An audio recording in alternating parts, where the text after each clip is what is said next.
begin, though, let me just check. Does everybody have either a handout or have access to a handout connected to today's lectures? A little chart on the front and a quote on the back.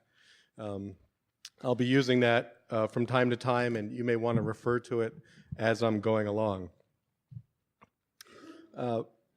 My interest in this topic has gradually grown over the years.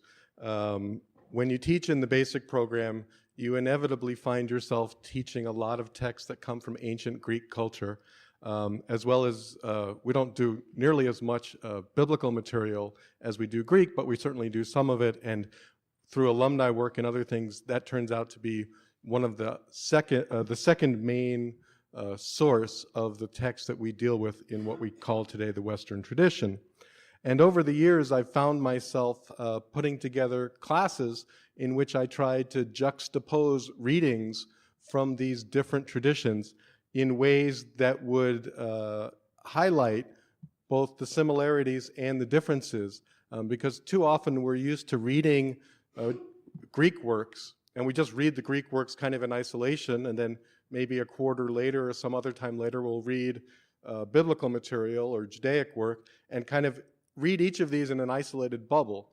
And I've found it interesting to try to juxtapose these things within single courses to see how this juxtaposition can illuminate the works that we're reading. So for example, as Claire mentioned, I'm currently doing courses that are Athens and Jerusalem based, but started out many years ago trying to doing a course that I had called In the Face of Adversity, Homer's Odyssey and the Bible's Job.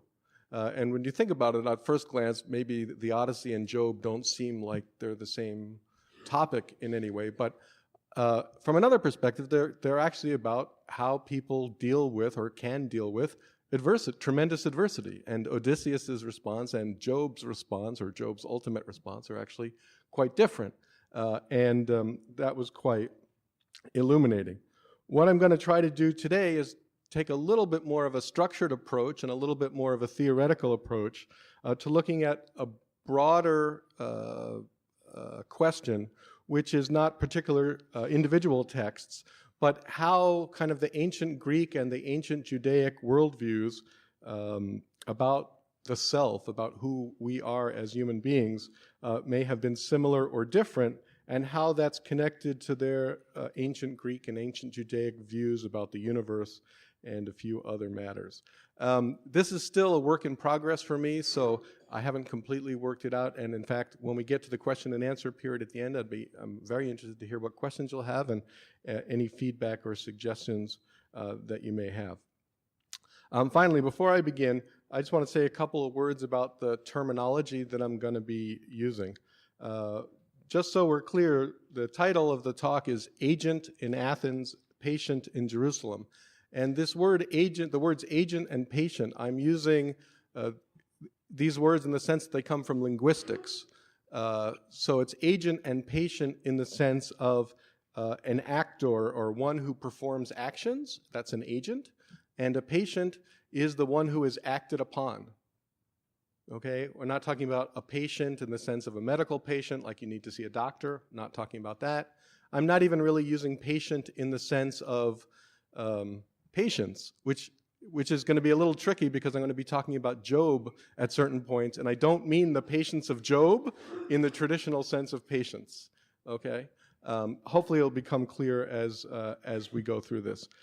Secondly, I'm covering a couple of very big cultural areas, Greek culture and Judaic culture, and the terms to be used to describe these things is a real problem. With Greek, it's easier, we can get away with it. I'm just going to call it Greek culture, and I'll explain a little more in a minute. But on the other side, once you begin to see that none of these cultures are static and that they changed tremendously over long periods of time that I'm dealing with, how to refer to them simply becomes a problem. So in the case of what I'm going to call today the Judaic side, it could be called, and maybe more properly called for particular historical periods, Israelite or Hebrew, or in the more modern world, more modern frame, Jewish or something like that. I'm going to use the term, for me, for the purposes today, first of all, these are all relatively interchangeable, and I'm going to try to use the term Judaic as a neutral term that kind of covers that whole section. And the third one, which is, I should make my politically incorrect apologies right up front, I'm going to continually be talking about man, okay, as in man, like mankind. I tried to do it, I could do humankind. It didn't work for me. Maybe I was brought up in the wrong era or something. So you'll understand what I'm talking about, and I apologize in advance if I offend anybody. So I'm going to present the talk now. When I'm done, we'll have a little break if people need to leave at that point, and then I'll be happy to take questions at the end.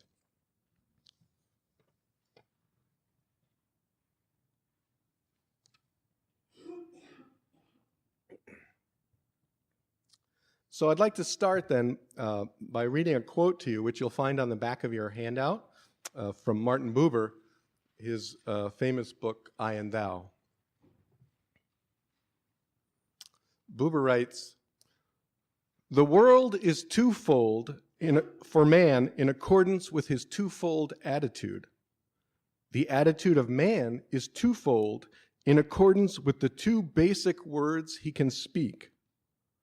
The basic words are not single words, but word pairs. One basic word is the word pair I, thou. The other basic word is the word pair I, it.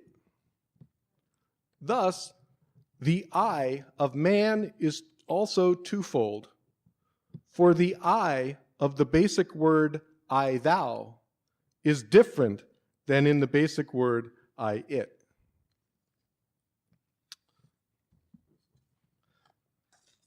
And I will be coming back to that later in the talk, and I think you'll see resonances as I'm going forward.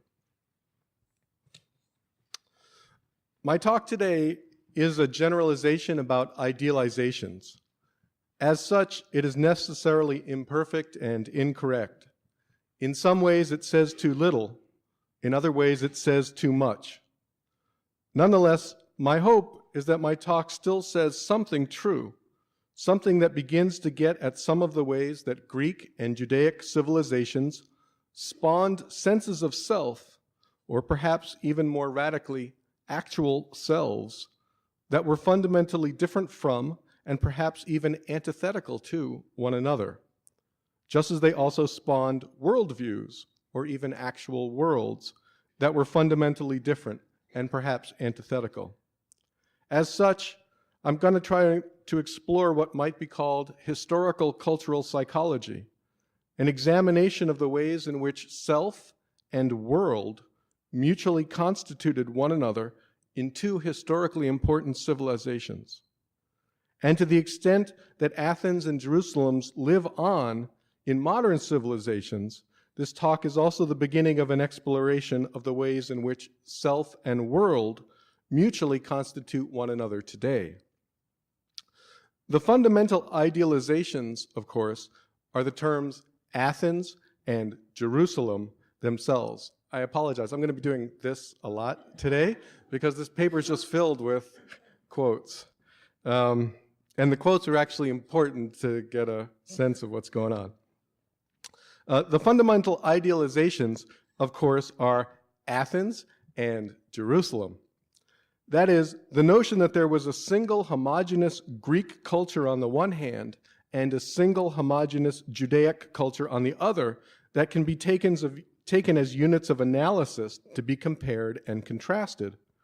After all, everything we know about these two great civilizations tells us that neither was homogeneous nor static, but rather that both were complex and dynamic. And yet, despite their dynamic complexity, each civilization seems to have had some underlying themes, some inner logic that held everything together, and thus that there is something usefully and specifically designated by the terms Athens and Jerusalem. And it is some of the fundamental differences between the specific somethings of Athens and Jerusalem that I'm going to try and capture today. My talk's going to proceed in two parts. In the first part, I'm going to lay out a way of thinking about Athens and Jerusalem as dynamic unities. In particular, I'm going to suggest that both Greek and Judaic civilizations can be conceptualized in terms of what we might call early and late phases as a way of enabling us to see both what changed within each culture and also what remained the same. For to the extent that the late is a natural development of the early and late are often variations on a set of themes, two manifestations of a single inner logic. And it is those inner logics, the logic spanning early and late Athens on the one hand, and the logic spanning early and late Jerusalem on the other, that one can usefully designate as Athens and Jerusalem, simply speaking, and that can be compared and contrasted. When I have this framework established, I'm then going to try to sketch the broad outlines of my take on the Greek and Judaic cosmic sense of self by looking at the broader worldviews in which those selves operated. In particular, I'm going to suggest that within each culture, notions of creation, the creation of the universe and of humanity, were correlated with notions about the cosmos that in turn were correlated with notions about the nature of man and the nature of wisdom. In the case of Athens, the image of creation as sexual intercourse in which copulations generated reproductions was correlated with an image of the cosmos indifferent to man that came to be known as nature.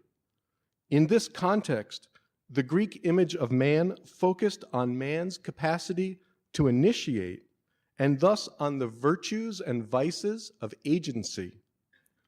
The Greek pursuit of wisdom centered on efforts to interrogate an indifferent cosmos, ultimately through the application of reason, motivated by an internal desire to know.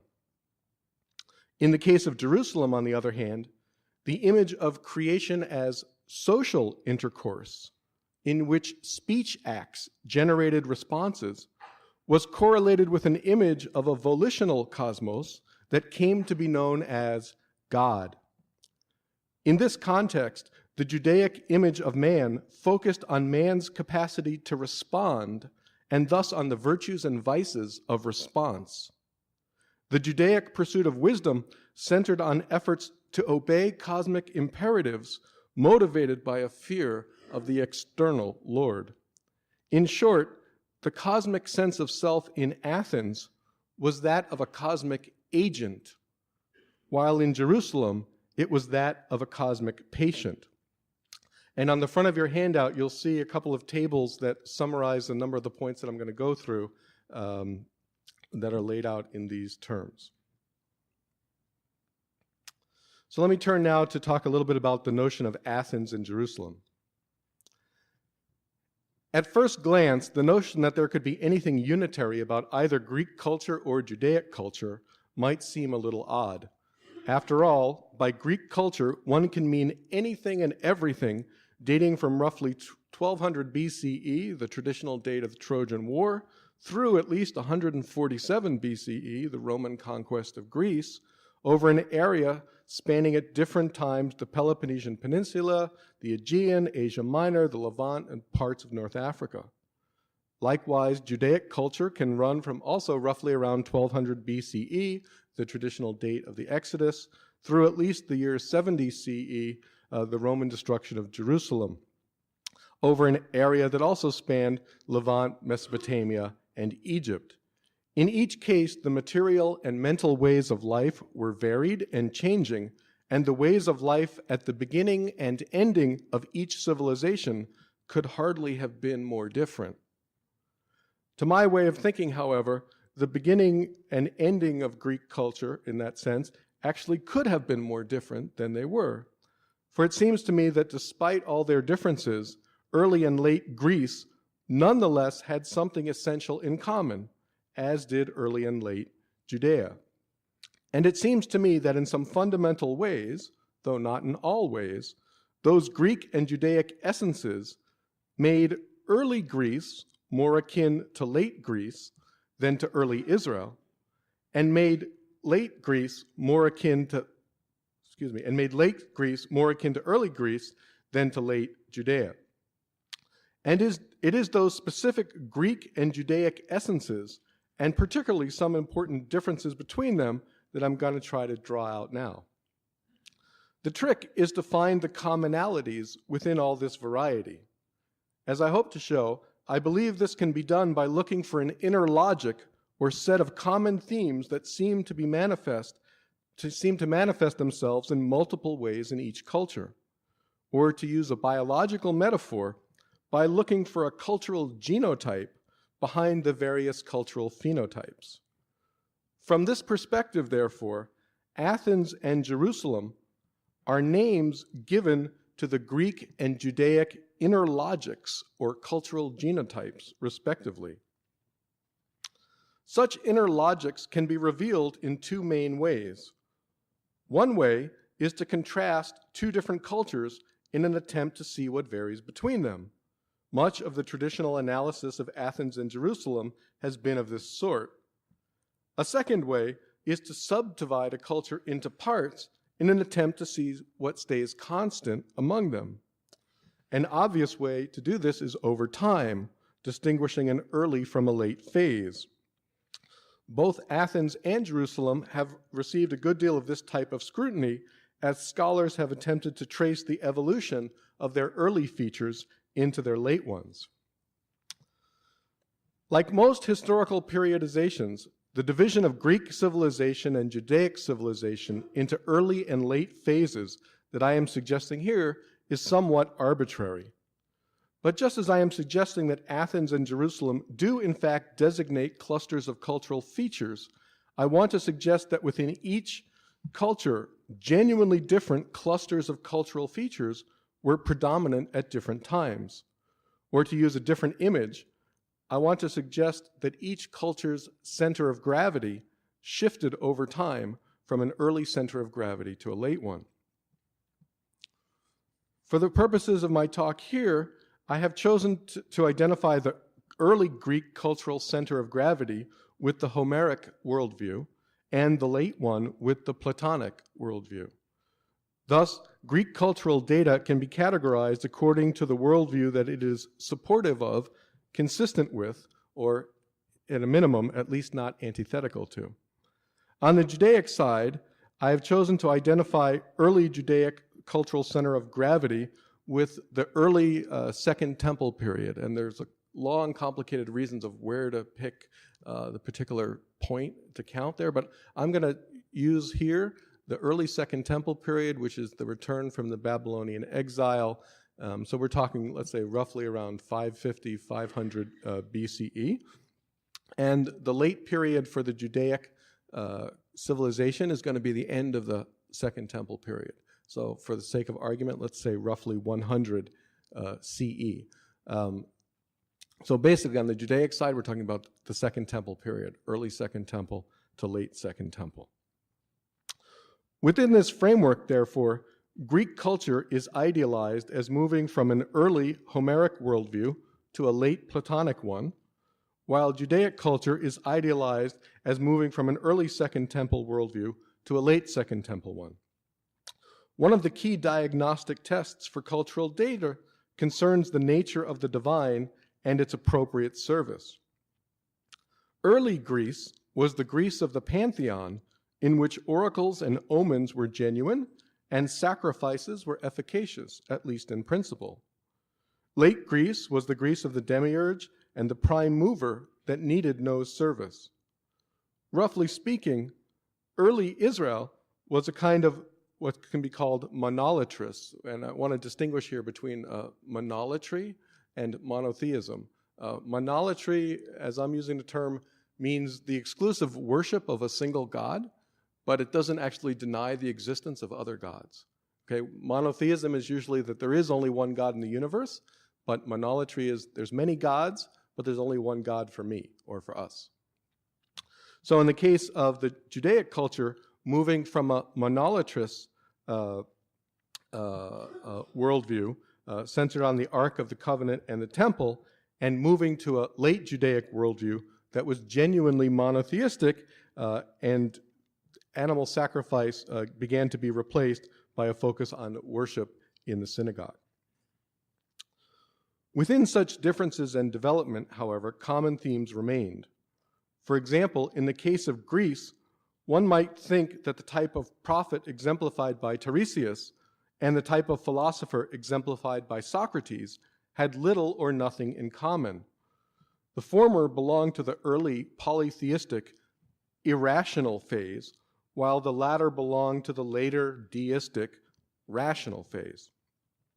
And yet I would like to suggest that Tiresias and Socrates were both manifestations of a single underlying, fundamentally Greek notion about knowledge. In both cases, human understanding was achieved by interrogating the cosmos with a human mind that was understood as a kind of sense organ capable of perceiving a level of reality beyond the ordinary. Let me say that one more time. In both cases, human understanding was achieved by interrogating the cosmos with a human mind understood as a kind of sense organ capable of perceiving a level of reality beyond the ordinary. In the case of Tiresias, this inner logic is emblematized by his physical blindness. He sees more without sight than most of those who have eyes do.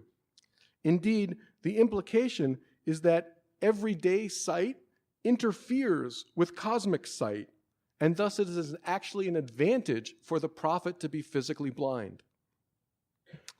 In the case of Socrates, or at least the Socrates we see in Plato's dialogues, on the other hand, this inner logic is manifested in the theory of the forms, in which the illusory world visible to the eye of the inhabitants of the cave is but a shadow twice removed from the true world perceptible only to the mind. Indeed, one could easily imagine that a physically blind Socrates would have been a better Socrates as a Platonic philosopher, and that Plato might well have figured Socrates as a blind character had there not been the trouble of a historical Socrates who happened to be able to see. In other words, both early Tiresias and late Socrates can be understood as manifestations of an underlying Greek notion that true reality is visible primarily, if not exclusively, to the mind's eye, a phrase that is particularly telling if it is understood literally rather than metaphorically.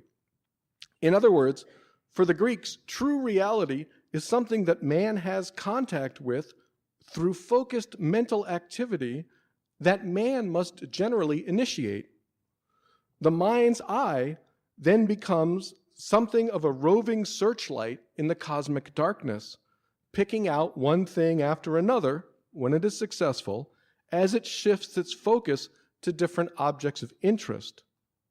Relatively rarely, on the other hand, do cosmic visions spontaneously present themselves unbidden in a single blinding, all-consuming flash. Once the inner logic uniting two seemingly disparate cultural data is articulated, manifestations of it appear everywhere. For example, the Greek notion of the mind as a sense organ manifests itself also in the figure of Homer, who, like Tiresias, was traditionally figured blind, and for much the same reasons. For an early poet's function was to remember the past correctly, or perhaps more precisely, to serve as a vehicle of correct cosmic memory. Thus, early Greek poems began with poems in which the poet invoked the muse or muses, goddesses who were daughters of Zeus, to sing a tale through the poet's mouth. In a fundamental sense, therefore, Homer was a prophet of the past in much the same way that Tiresias was a prophet of the future.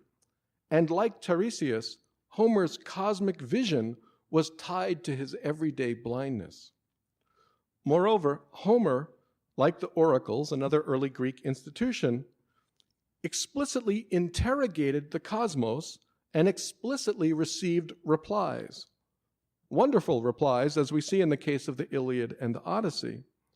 But this was exactly the same interaction that characterized the philosophy of late Greece. The cosmos did not spontaneously reveal its truths to Aristotle, Plato, Socrates, Plato, and Aristotle. They had to work at it. Indeed, they had to get up in the morning and decide they wanted to work at it. And when they worked at it, they used their minds to question the cosmos and to interpret its replies. And it is precisely in this vein that natural philosophy many years later was transmogrified into science, the human interrogation of the cosmos now understood as nature. In short, whether early or late, Greek man asked, and if he was lucky, the Greek cosmos replied. Without prompting, the Greek cosmos was generally silent, and the Greek axis mundi, the point of contact between the Greek man and Greek cosmos, was the Greek mind. All of this is part and parcel of the inner logic of Athens, the Greek cultural genotype, and in stark contrast to the inner logic of Jerusalem. Among the Judeans, for example, the cosmos was not something to be interrogated. On the contrary, the Judaic cosmos repeatedly initiated contact with man, and it did so sonically. God spoke to Abraham and to Moses, and they spoke back. The Judaic axis mundi, therefore, was not through the mind, but through the mouth and the ears. Prophecy among the Judeans required not a good mind's eye, but a good ear.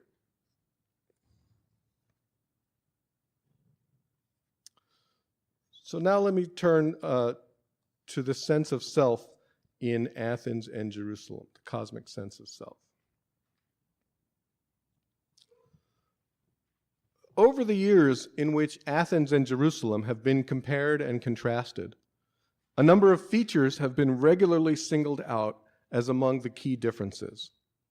The Greeks had a tragic worldview, but the Judeans did not. Judaic man was capable of sin in a way that Greek man was not. Greek wisdom found its source in a sense of wonder, while the Judaic wisdom found its source in a fear of the Lord. The Greek epic style was all foreground, while the Judaic epic style had little foreground. Perhaps the key difference most frequently cited, however, has been that the Greek world revolved around reason, while the Judaic world revolved around revelation. This is meant to correlate with Athens as the source of philosophy and hence of science, and Jerusalem as the source of religion and hence of faith in our modern Western culture. Indeed, the conventional understanding of the medieval scholastic enterprise was of an attempt to reconcile faith and reason, philosophy and religion, Athens and Jerusalem. As important as these features are, however, I would like to suggest that these and similar distinctions are all secondary to four fundamental interrelated differences between Athens and Jerusalem. And this will be going on the top chart on the front of the handout. That these four fundamental interrelated differences have to do with their respective understandings about the nature of creation, the nature of the cosmos, the nature of man, and the nature of wisdom. And if you look on the chart, you'll see that Athens is in the first row, Jerusalem is in the second row. We've got creation is in the first column, cosmos in the second column. Then the nature of man actually takes 3 columns, and the nature of wisdom takes the next 3 columns.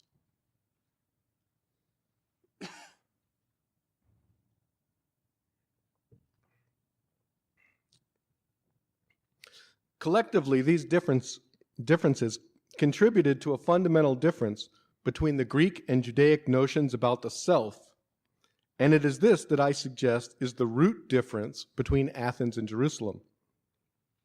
The basic argument is this: From a structural perspective, the nature of the self is intimately connected to the nature of the other. Indeed, self and other are co-created complements of one another, and thus co-determined. This is the key insight that Buber beautifully captured at the quote that I read at the beginning. The I of man is co-determined with the not I of man. And thus, the not I that is an it comes into being along with one kind of I, while the not I that is a thou comes into being with a fundamentally different kind of I. The basic facts or words of existence, therefore, are relational pairs, such as I-it and I-thou, which give rise to paired notions of self and other. In most analyses of self, both self and other are human beings, and thus exist on what we might call the human or horizontal plane. Jew and non-Jew, Greek and barbarian, Westerner and Oriental. And it is in this vein that Buber opens his book. Treating another human being as an it, I make myself one kind of I. Treating another human being as a thou, I make myself another kind of I. But this same analysis can also take place on what we might call the cosmic or vertical plane, in which the self is human, as it must be, but the other is non-human. Indeed, it is the cosmos itself. From this point of view, then, self and cosmos are co-constructed, co-determined complements.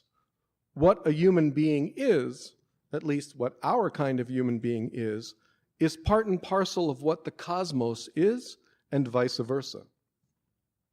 In the case of Athens and Jerusalem, I want to suggest that the Greek and Judaic notions about the nature of the cosmos were fundamentally different, that these were co-constructed, co-determined complements that had fundamentally different notions about the nature of man. That these differing notions about the nature of the cosmos were tellingly manifested in the two cultures' different notions about the creation of the cosmos. And that these differing notions about the nature of man were tellingly manifested in their differing notions about the nature of wisdom. Okay, so we have the nature of the cosmos on the one hand, and the nature of man on the other, and that these are a pair. And we can find out what they thought about the cosmos. One way of finding out what they thought about the cosmos is finding out how they thought it came into being. Right? If you know how it came into being, you kind of know something about what it is, in the case of the cosmos. In the case of humans, in the case of man, if we want to know what man is, one way we can find out is find out what these people think wisdom is. Okay, because that'll tell us what a wise man, or not to be confused with a wise guy, is.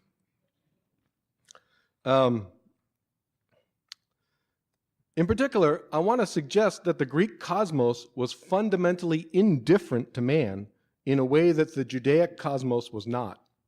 Or to put it the other way around, the Judaic cosmos was volitional in a way that the Greek cosmos was not. The indifferent cosmos, later known as nature, was inhabited by a man who was compelled to initiate activity, for if he did nothing, nothing happened. The volitional cosmos, later known as God, was inhabited by a man who was compelled to respond to cosmic imperatives, for if he did not, he was punished. Or to put it in Buberian terms, the basic Greek word was I nature, while the basic Judaic word was I God. The Greek I was thus a cosmic party of the first part, if I can use legal terminology, while the Judaic I was a cosmic party of the second part. And this, as they say, made all the difference. These differing notions of the cosmos are strikingly reflected in the differing images that the early phase of each culture used to portray creation. Among the early Greeks, creation was portrayed as a process that was fundamentally organic and sexual. The cosmos came to be progressively populated as generations begat generations. We're talking about the gods now and everything. Until the world arrived at a state of cosmic equilibrium, more or less, that constituted a present that would continue indefinitely. Among the early Judeans, however, creation was portrayed as a process that was fundamentally discursive and social. As the first chapter of Genesis tells us, the major features of the cosmos came into existence in response to God's imperative, let there be such and such, and there was such and such. Within that framework, human history unfolded as a kind of series of punctuated equilibria in which God's intervention periodically changed the fundamental condition of Judaic man's existence. The Judaic present, therefore, would continue only until the next intervention, after which a new present would begin. For the early Greeks, the coming into being of the cosmos had not entailed any acts of creation in the sense of a creator creating at all. Rather, it had entailed multiple acts of procreation. In an important sense, therefore, the beings inhabiting the Greek cosmos were thus not really creatures in the sense of being the products of creation at all. Rather, they were all offspring of one enormous family headed by Father Zeus. And since they were all offspring, all the elements of the Greek cosmos were in some fundamental sense reproductions, replicas, chips off the old block, tokens of some common type. In other words, in the early Greek cosmos, there is fundamentally only one kind of being, and thus Greek man and Greek God were in some important respects 6 of one, half dozen of the other. In the early Judaic cosmos, in contrast, there were fundamentally two kinds of being: the uncreated God on the one hand, and everything else, all the created creatures on the other. Moreover, to the extent that multiple acts of creation had been involved, these created creatures were of fundamentally different types. Thus, despite the fact that man was said to have been made in God's image, man was fundamentally not a reproduction of God, not a replica, not a chip off the old block, not a token of some common type. Rather, in the early Judaic cosmos, Judaic man was a result of the Judaic God's existential command. Ironically, therefore, while the early Greek cosmos was more alive than the early Judaic one, at least in the sense that the early Greek cosmos teemed with autonomous non-human beings in a way that the early Judaic cosmos did not, the early Greek cosmos had less will than the early Judaic one.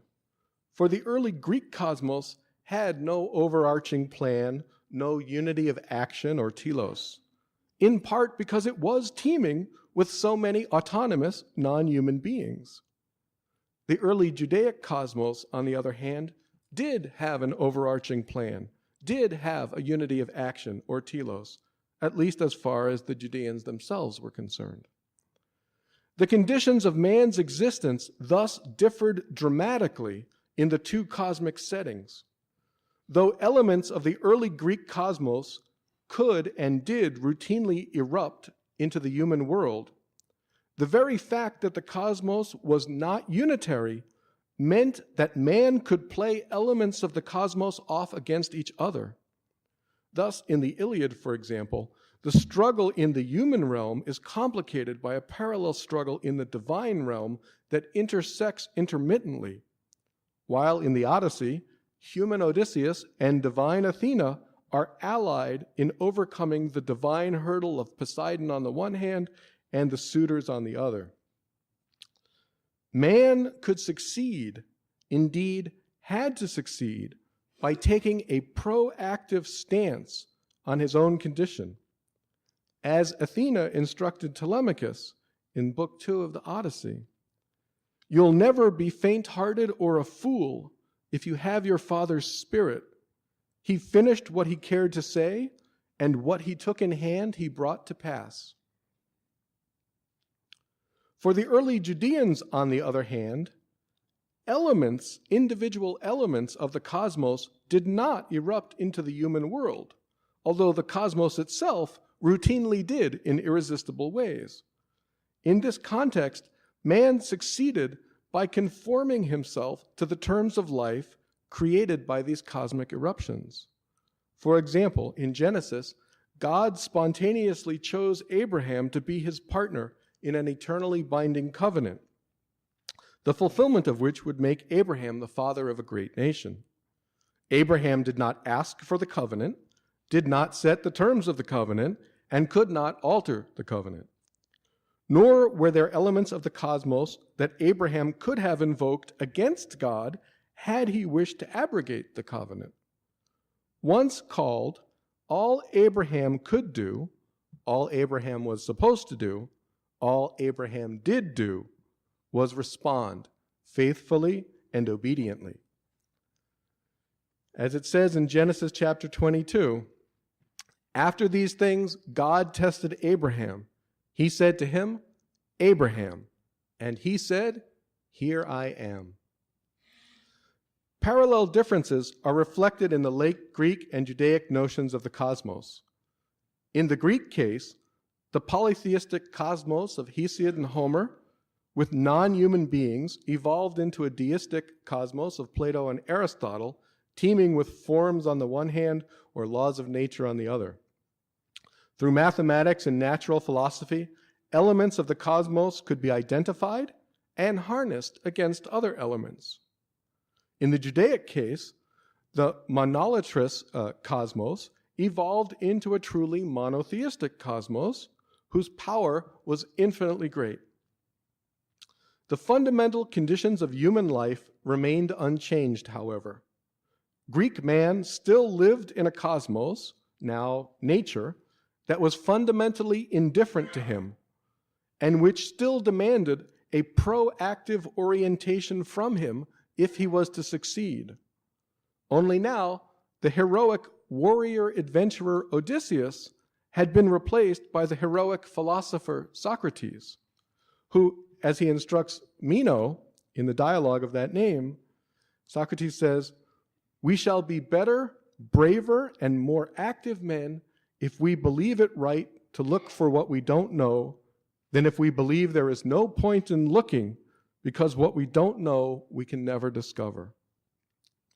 Likewise, Judaic man still lived in a cosmos that can finally properly be called God, that was fundamentally concerned with him and which still demanded appropriate responses from him. Only now the asymmetry between God and man was so great as to make any meaningful interchange between them impossible. All man can do is accept and obey. As Job himself puts it at the end of the book of Job, after God has soundly thrashed him orally, Job says, "I have uttered what I did not understand, things too wonderful for me, which I did not know. I had heard of you, God, but by the hearing of the ear. But now my eye sees you. Therefore I despise myself and repent in dust and ashes." In short, Athens and Jerusalem, the inner logics of Greece and Israel, had within them notions about the nature of man that were as different as their notions about the nature of the cosmos. The Greeks' indifferent cosmos was inhabited by a Greek man who was compelled to initiate activity, for if he did nothing, nothing happened. The Judeans' volitional cosmos was inhabited by a Judaic man who was compelled to respond to cosmic imperatives, for if he did not, all hell broke loose. Greek culture thus revolved around man's capacity to initiate and the virtues and vices of initiation, while Judaic culture revolved around man's capacity to respond. From the Greek perspective, therefore, human virtue or excellence consisted in the exercise of just the right amount of agency for the circumstances. Vice, on the other hand, was the exercise of too much or too little agency for a given occasion, either of which could be fatal for the self or others. Indeed, one way of understanding Greek tragedy and the Greek tragic worldview is that it is a preoccupation with the omnipresent problem of agency. Greek wisdom thus consisted in the cultivation of an ability to discriminate among potential objects of agency on the one hand, and the ability to discipline one's passions on the other. From the Judaic perspective, however, human virtue or excellence revolved around man's ability to respond perfectly to divine imperatives. Vice, on the other hand, consisted of either a willing refusal to respond, otherwise known as disobedience, or a radical sense of autonomy, as the case of the golden calf on the one hand and the case of the Tower of Babel on the other illustrate. Judaic wisdom thus depended upon doing what was right in the sight of the Lord, that is, in conformity with the Lord's commandments. Note, therefore, the very different moral tones within these two frameworks. In the Greek case, right and wrong ways of being human are conceptualized in terms of excellence and tragedy, whereas in the Judaic case, right and wrong ways of being human are conceptualized in terms of righteousness and sin. The Greek cosmos is indifferent to man, and thus the only one concerned with man's choices is man himself. There are no cosmic imperatives to obey or disobey, and thus it is better for man, but only for man, to be right rather than wrong. And there is no cosmic crisis if any men, or even if all men, are wrong.